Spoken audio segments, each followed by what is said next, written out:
హైదరాబాద్లో బీఆర్ఎస్కు మరో షాక్ తగిలింది. GHMC deputy mayor Srilatha Shobhan Reddy దంపతులు సీఎం రేవంత్ రెడ్డిని కలిశారు. ఈ నేపథ్యంలో శోభన్ రెడ్డి దంపతులు కాంగ్రెస్ పార్టీలో చేరుతున్నట్లుగా తెలుస్తోంది.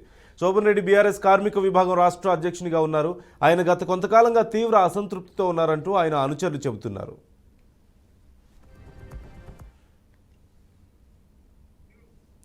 ఇటీవల BRS working president KTR greater కార్పొరేటర్లతో సమావేశం నిర్వహించారు. ఈ సమావేశానికి డిప్యూటీ మేయర్ హాజరు కాలేదు. దీంతో ఆమె కాంగ్రెస్లోకి వెళ్లేందుకు సిద్ధమయ్యారంటూ ప్రచారం జరిగింది.